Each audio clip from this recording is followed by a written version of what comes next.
बिस्मिल्लाहिर्रहमानिर्रहीम। अस्सलाम वालेकुम नादरीन, आप यूट्यूब चैनल देख रहे हैं। मैं इमरान खान हूँ। नादरीन, आज 26 नवंबर है। एक साल पहले 26 नवंबर 2024 को बदतरीन कत्लेआम हुआ था और ये इस्लामाबाद के डी चौक में हुआ था। हमारे बहुत सारे दोस्त जो मीडिया में काम करते हैं वो इसकी गवाही दे रहे हैं कि उन्होंने खुद कत्लेआम होते हुए देखा। वो ये बता रहे हैं कि उन्होंने जीते जाते लोगों को लाशों में तब्दील होते हुए देखा। जो ऐनी शाहिदीन है उनके पास भी सुनाने के लिए बहुत सारी कहानियाँ हैं। मीडिया को दबाया गया, तमाम आवाज़ों को कुचला गया और एक साल गुजरने के बावजूद इस वाक़े की FIR तक दर्ज नहीं हो सकी। पाकिस्तान तहरीक-ए-इंसाफ जिन लापता अफराद के बारे में बात करती थी, आज तक किसी एक के बारे में कोई हक़ाइक़ सामने नहीं आ सके। आज तक पता नहीं चला कि उस रात क्या हुआ था, किस तरीके से हुआ था। ना कोई कमीशन बना, ना कोई अदालत में इंसाफ हुआ, कुछ पता नहीं चला।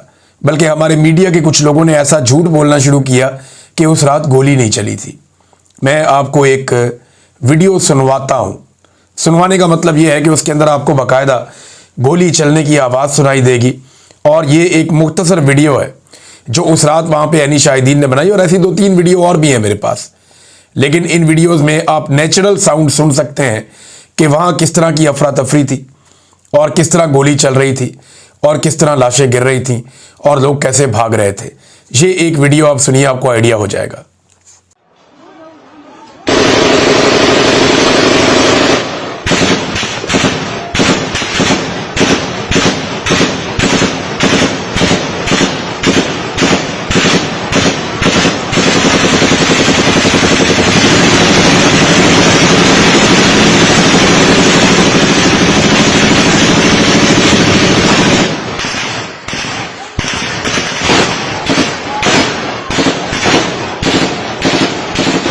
ये एक वीडियो है, मेरे पास ऐसी यहाँ पे 2-3 वीडियोस मौजूद हैं जिनमें साफ आवाज़ें सुनाई दे रही हैं। बड़ी गन्स भी चल रही हैं, छोटी गन्स भी चल रही हैं।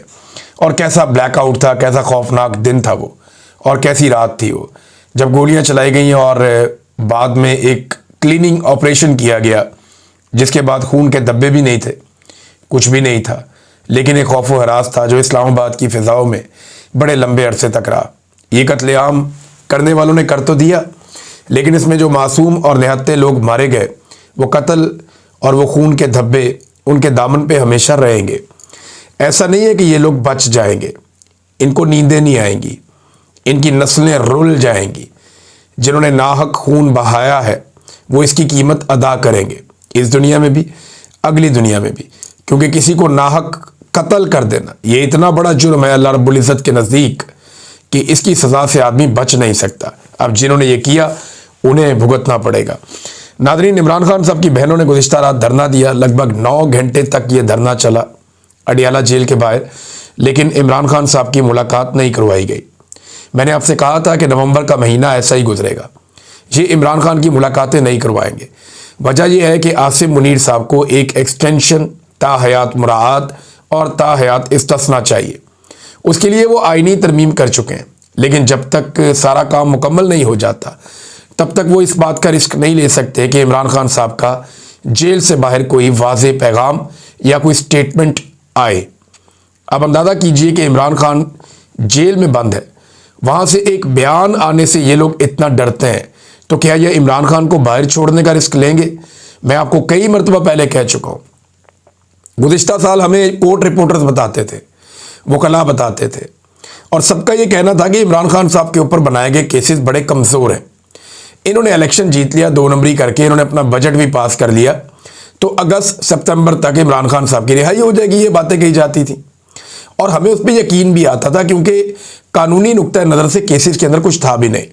लेकिन अब हमें पूरी तरह इस बात का यकीन है, और कोई भी आदमी जिसको थोड़ी सी भी अक्ल है वो ये बात समझ सकता है कि पाकिस्तान की मिलिट्री एस्टेब्लिशमेंट, ख़ास तौर पे फील्ड मार्शल आसिम मुनीर और जो अभी पूरा का पूरा रिजीम काम कर रहा है, वो ये समझते हैं कि इमरान खान उनके लिए एक बहुत बड़ा ख़तरा है और वो इमरान खान को आज़ाद करने का रिस्क कभी नहीं लेंगे।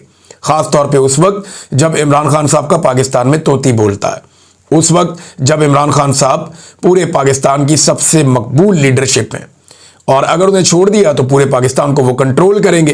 तो बगैर डील के वो छोड़ नहीं सकते और डील इमरान खान साहब कर नहीं सकते। डील इमरान खान साहब इसलिए भी नहीं कर सकते कि उनको भी इस बात का आइडिया है कि उन्होंने बड़ी कुर्बानी दे दी है, उनकी फैमिली ने और उनके कारकुनों ने भी बड़ी कुर्बानी दे दी है। और इतनी बड़ी कुर्बानियां देने के बाद कोई भी लीडर कभी डील कर नहीं सकता, उसके रास्ते खुद ही बंद हो जाते हैं। और वो इमरान खान है। वो वैसे भी उनके बड़े प्रॉब्लम्स हैं, उनकी अपनी शख्सियत, उनका अपना करैक्टर ऐसा है कि वहां पे वो डील के बारे में सोच भी नहीं सकते। लिहाजा सबके लिए रास्ते बंद हो गए। लेकिन एक रास्ता खुला और वो पाकिस्तान की आवाम के लिए। जब कभी पाकिस्तान की आवाम ने अपनी ज़िंदगी में से 1-2 दिन निकाल लिए, उस दिन इमरान खान साहब भी बाहर आ जाएंगे। उस दिन पाकिस्तानियों का मैंडेट भी वापस आ जाएगा। उस दिन जालिमों, जाबरों, इन सब की हुकूमतें भी ख़त्म हो जाएंगी। उस दिन पाकिस्तान के अंदर से जो लूट मार और जो डकैती मारी जा रही है पाकिस्तानियों के बजट पे, वो भी बंद हो जाएगी। पाकिस्तानियों को सिर्फ 2 दिन के लिए टाइम निकालना पड़ेगा और एक बड़ी हिकमत अमली के तहत पूरे पाकिस्तान को बाहर आना पड़ेगा। जब तक पूरा पाकिस्तान बाहर नहीं आएगा, पाकिस्तान बदलेगा नहीं, पाकिस्तान आगे नहीं बढ़ेगा। और पूरा पाकिस्तान ही बाहर आकर इस निज़ाम को तब्दील कर सकता है या हालात को बेहतर कर सकता है। सुहेल अफरीदी साहब पे लगातार अटैक हो रहा है। अच्छा, ये आपको बता दूंगा, इमरान खान साहब की बहनें जो हैं वो, उन्होंने धरना ख़त्म किया, वो बैठ गई वहाँ पे पहले तो धरना देकर। उन्होंने कहा जी मुलाकात करवाएं इमरान खान से। फिर उनके साथ बड़े मुज़ाकरात किए, पुलिस वगैरह भी आई, वहाँ झड़पें भी होती रही। लेकिन कारकुनों की तादाद इस मरतबा बहुत ज़्यादा थी। अल्लामा राजा नासिर अब्बास साहब, शाहिद खटक साहब, मीना खान अफरीदी और दीगर कुछ MPs, MNAs ये रात गए तक वहाँ पे मौजूद रहे। शौकत बसरा भी उनके अंदर एक शामिल है और दीगर लोग भी। ख़वातीन की एक बड़ी तादाद इमरान खान की बहनों के साथ मौजूद थी। तो पिछले हफ्ते जो कुछ किया गया, उसके बाद इस हफ्ते ये होना ये लाजम था और ये होना ही था, ऑब्वियस था, और वो हुआ भी। बहुत बड़ी तादाद में लोग आए, झड़पें भी हुई। तो अब पुलिस ने फिर उन्हें यकीन दहानियाँ करवाई कि जी आप लोग अभी चले जाएं, मेहरबानी करें, इमरान खान से मुलाकात करवाई जाएगी। लेकिन इमरान खान की बहन ने एक बात उठाई है।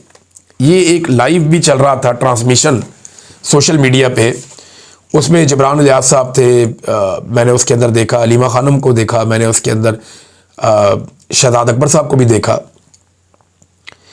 तो वहाँ पे अलीमा खानम ने एक बात की कि हमें इस किस्म की बातें भी बताई जाती हैं और खदशात इस किस्म के होते हैं कि इमरान खान को अडियाला जेल से कहीं और तो शिफ्ट नहीं कर दिया, हम यहाँ पे आ जाते हैं।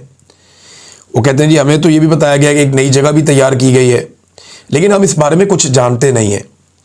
3 हफ्ते से इमरान खान के बारे में कोई इतला नहीं है कि वो जेल के अंदर कैसे हैं, किस हालात में हैं और क्या वो कहाँ हैं। और हम परेशान हो जाते हैं जब इस किस्म की बातें हम तक पहुँचती हैं कि उनको शायद कहीं और शिफ्ट कर दिया गया है। ये अलीमा खानम ने बात की, एक खदशे का इजहार किया, और वो भी इस बुनियाद पे कि ये बात फैलाई जा रही थी। अब नाज़रीन, सुहेल अफरीदी साहब के ऊपर लगातार अटैक्स हो रहे हैं। ख़ास तौर पे जो लेटेस्ट उनके ऊपर हमला किया गया, वो हमला DG ISPR की जो प्रेस ब्रीफिंग थी उसके बाद किया गया। यानी इन्होंने अहमद चौधरी साहब ने एक ब्रीफिंग दी मीडिया को, उसके बाद जो बातें उठाई गई वो उठाई गई जनाब के सारा कुछ ही वज़ीर आला के खाते में। यानी दहशतगर्दी का गढ़ जो है वो सुहेल अफरीदी का इलाका है, वहाँ से दहशतगर्द आते हैं ये कहा जाता है। फिर ये कहा जाता है जी मनशियात भी इनकी, स्मगलिंग भी इनकी, दहशतगर्दी से भी इनका लिंक।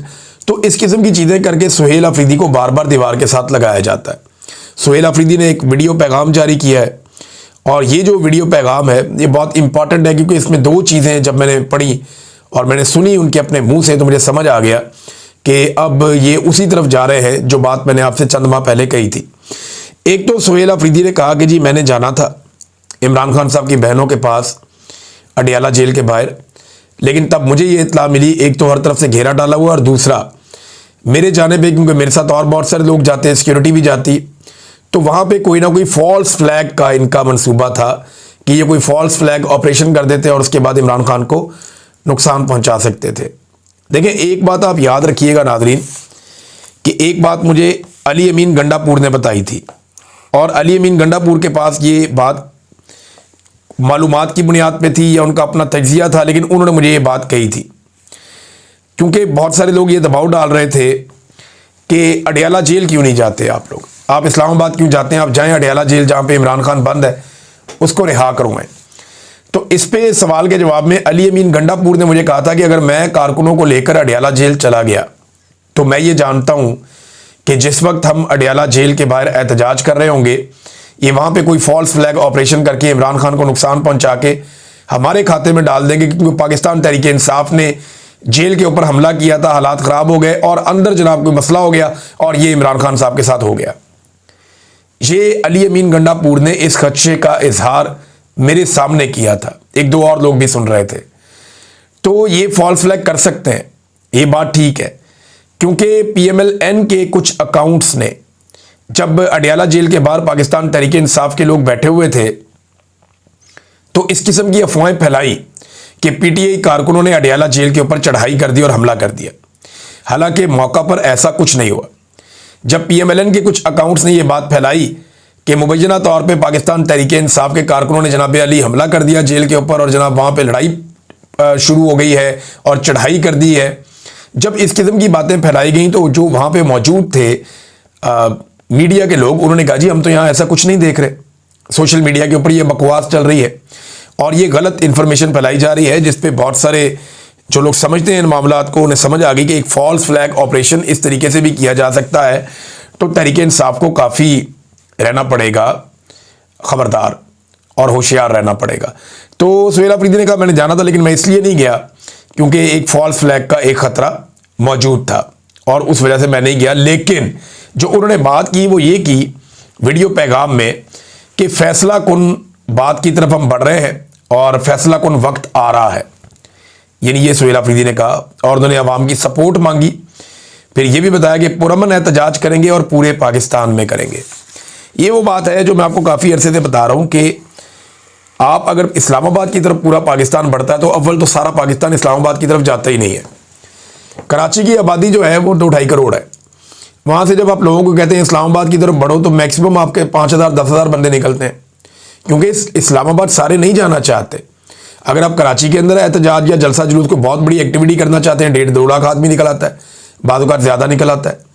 लेकिन अगर आप सारे कराची को कहें कि वो अपने अपने इलाकों में निकलकर एहतजाज करें और अपनी अपनी सड़कों पे अपनी अपनी गलियों में आकर पुरअमन तरीके से बाहर आकर बैठ जाएं, और आपने फिर घर नहीं जाना, आपने ज़िंदगी का पहिया जाम कर देना है, अपने अपने घर में राशन डालिए और 2 दिन के लिए आकर सड़कों पे बैठ जाइए। सारे लोग आ जाएं पाकिस्तान के और बाहर आकर बैठ जाएं। लाहौर, कराची, इस्लामाबाद, फैसलाबाद, मुल्तान, सरगोदा, पेशावर, कोयटा, सारे शहर, पशीन, सियालकोट, जहाँ जहाँ है निकल के आके बैठ जाएं। आज़ाद कश्मीर, गिलगित बल्तिस्तान। तो जब ये लोग आकर अपने घरों के बाहर बैठ जाएंगे तो एक तो ये आपस में फेमिलियर हैं, सारे लोग एक दूसरे को जानते हैं, एक दूसरे की मदद भी करेंगे, एक दूसरे का ख्याल भी रखेंगे, तो पाकिस्तान का पहिया जाम हो जाएगा। पूरी दुनिया के अंदर ये बहुत बड़ी कवरेज जाएगी, पाकिस्तान की एस्टेब्लिशमेंट के ऊपर बहुत बड़ा प्रेशर आएगा और हर जगह के ऊपर जाके पुलिस या फौज, ये बहुत थोड़ी तादाद में बेचारे चंद लाख लोग हैं, ये किसी सूरत भी पूरे पाकिस्तान के अंदर इतने बड़े लैंडस्केप के 25-30 करोड़ के बीच में आबादी है, 25-26 करोड़, इतनी बड़ी आबादी को ये टैकल नहीं कर सकेंगे।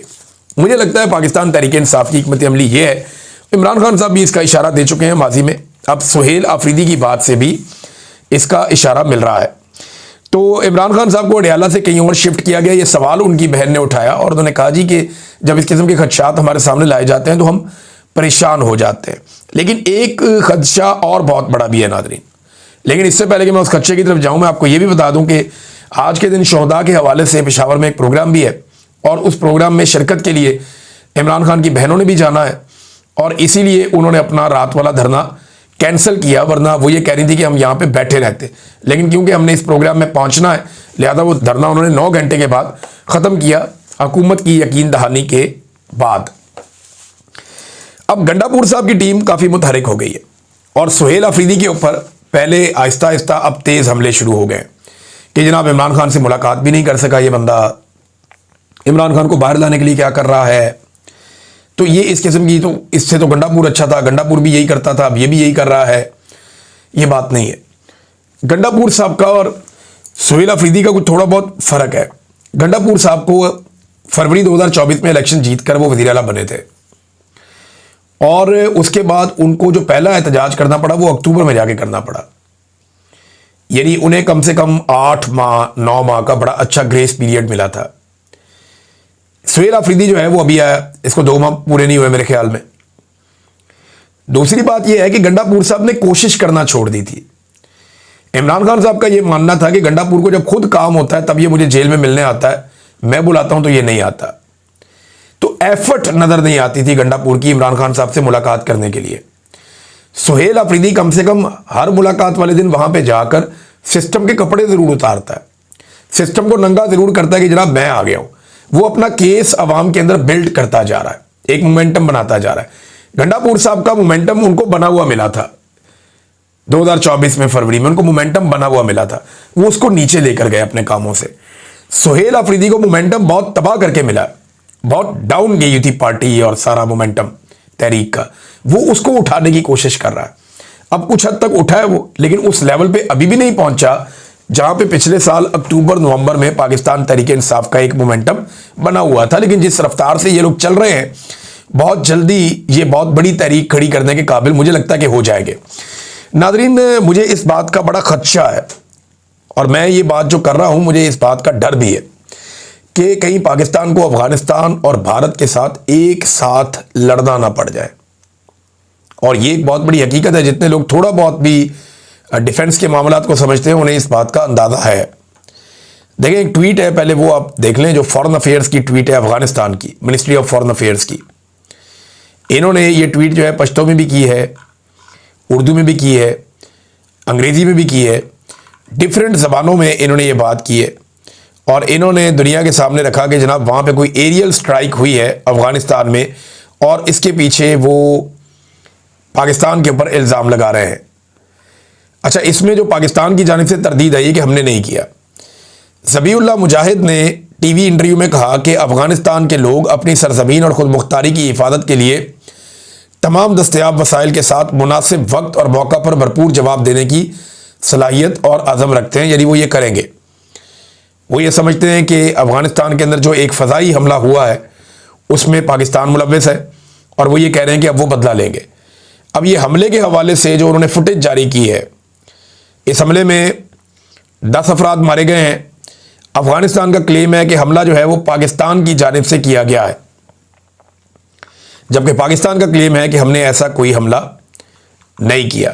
तो अफ़गानिस्तान और पाकिस्तान के बीच में मामला जो हैं वो ख़राब हो रहे हैं। अब ज़बीउल्लाह मुजाहिद ये कहते हैं, जो उनका स्टेटमेंट है, कि गुज़िश्ता रात लगभग 12 बजे के करीब सुबह खोस्त के ज़िला गर्बजू के इलाके मुगलकी में पाकिस्तानी अफवाज ने एक मकामी शहरी वलायत खान वल्द काजी बीर के घर पर बमबारी की, जिसके नतीजे में 9 बच्चे, जिनमें 5 लड़के और 4 लड़कियां हैं और एक खातून, ये शहीद हो गए और इनका घर मुकम्मल तौर पे तबाह हो गया।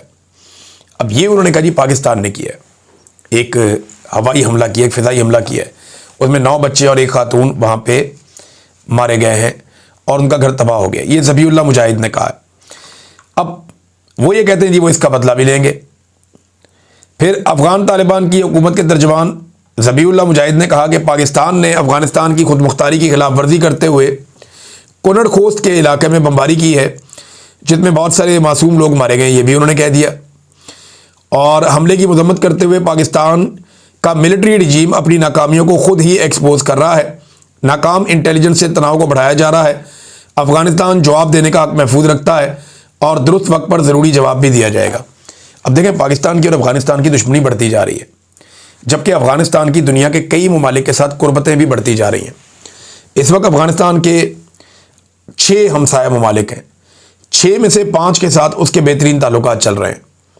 सिर्फ पाकिस्तान के साथ उसके ताल्लुकात ख़राब हैं। इंडिया के साथ अफ़गानिस्तान प्यार की पींगे बढ़ा चुका है, ताल्लुकात बहुत अच्छे चल रहे हैं। चाइना के साथ, रशिया के साथ भी उनके ताल्लुकात ठीक चल रहे हैं। अरब ममालिक और तुर्की के साथ भी अफ़गानिस्तान के ताल्लुकात काफ़ी बेहतर हो चुके हैं। UAE वगैरह जो है वो वहाँ पे अब सफारत खाने खोलने का भी सोच रहे हैं। तो पाकिस्तान ने अगर अफ़गानिस्तान के ख़िलाफ़ कोई एक्टिविटी करनी थी तो उस वक्त करनी थी जब वहाँ पे तालिबान रजीम आया था। इतना डिले करने के बाद जब दुनिया के लिए वो एक्सेप्टेबल हो गए, तब पाकिस्तान उनके साथ झगड़ा करने जा रहा है। मेरे ख्याल में इस वक्त होना ये चाहिए था कि पाकिस्तान और अफ़गानिस्तान दोनों ममालिक मिलकर दहशतगर्दों के ख़िलाफ़ कार्रवाइयाँ करते, लेकिन बदकिस्मती से दोनों ममालिक के बीच में लगातार ताल्लुकात ख़राब होते चले जा रहे हैं। DGISPR का स्टेटमेंट हो, ख्वाजा आसिफ का स्टेटमेंट हो, या फिर अफ़गानिस्तान की जो तालिबान हुकूमत है उनका स्टेटमेंट हो, ये फ्यूलिंग कर रहे हैं दोनों के ख़राब ताल्लुकात के ऊपर। और ख्वाजा आसिफ ने तो ये भी स्टेटमेंट दिया है कि तालिबान का जो नाक़िस रजीम है इससे अब कोई उम्मीद नहीं है। ये इन्होंने एक टीवी चैनल को इंटरव्यू देते हुए भी कहा, डिजिटल टीवी चैनल है उसको इन्होंने इंटरव्यू देते हुए कहा। ख्वाजा आसिफ ने, वैसे ये एस्टेब्लिशमेंट का चैनल है, एस्टेब्लिशमेंट के एक के बाद एक चैनल आ रहे हैं। अभी कुछ टिकटॉकर्स हैं, उनके भी चैनल्स लॉन्च किए जा रहे हैं। कि मज़ीद चैनल आएंगे। तो ठीक है, जितने ज़्यादा चैनल होंगे उतनी ज़्यादा एम्प्लॉयमेंट बढ़ेगी। लेकिन अगर इस्टेब्लिशमेंट को ये लगता है कि वो ऐसे डिजिटल प्लेटफॉर्म्स के ज़रिए से अपने बयानिए को फ़रोग़ देंगे या अपना बयानिया पाकिस्तानियों को बेच लेंगे, तो ये इंटरटेनमेंट तो हो सकती है पाकिस्तानियों के लिए, लेकिन बयानिया हमेशा बनता है लॉजिक के साथ, दलील के साथ। वहाँ पे जब आपके पास दलील कोई नहीं है, जब आपके पास जवाब नहीं है पब्लिक के सवालात के, तो फिर बयानिया नहीं बनता, फिर बहुत मुश्किल हो जाएगा। लिहाजा डिजिटल प्लेटफॉर्म्स भी नए बनाए जा रहे हैं। तो ये डिजिटल प्लेटफॉर्म्स की लॉन्चिंग से क्या ये मुमकिन है कि बयानिया बन जाए या इमरान खान के बयानिए का तोड़ मिल जाए? मुझे नहीं लगता। पाकिस्तान तहरीके इंसाफ का जो सोशल मीडिया है वो एक्चुअली पाकिस्तान का सोशल मीडिया है। पाकिस्तानियों को आपने अगर शिकस्त देनी है तो आपको उनके पैरेलल दूसरे 25 करोड़ लोग खड़े करने पड़ेंगे। वो 25 करोड़ की इनकी तादाद है। आप इनके मुकाबले में एक चैनल लेकर आएंगे, ये 4 चैनल और ले आएंगे। आप 10 चैनल लेकर आएंगे, ये क्या करेंगे, ये 40 चैनल और ले आएंगे। तो ये पाकिस्तानी है ना, इनकी तादाद आपसे ज़्यादा है। आप इनके बीच में से निकल कर ओहदों तक पहुँचे हैं, ये आपके बीच में से नहीं निकले। तो इसलिए इदारों को होश के नाखून लेने चाहिए। एक और DGI-SPR का स्टेटमेंट बड़ा वायरल हो गया कि हम रियासत हैं और रियासत की तरह जवाब देते हैं, तो बहुत लोगों ने उसके ऊपर एतराज़ किया। देखें, आइन का आर्टिकल 7 है जो ये बताता है कि रियासत क्या है। कोई इदारा रियासत नहीं होता, ना किसी इदारे के अंदर बैठा हुआ कोई सरकारी मुलाजिम खुद को ये कह सकता है कि हम रियासत हैं। रियासत की डेफिनेशन आइन के आर्टिकल 7 को आप निकाल कर पढ़ें। मैंने कई मरतबा पढ़ के बताई है, ये मेरे सामने अभी भी खुली हुई है, तो आप उसको निकाल कर पढ़ें, आपको पता चलेगा कि रियासत है क्या।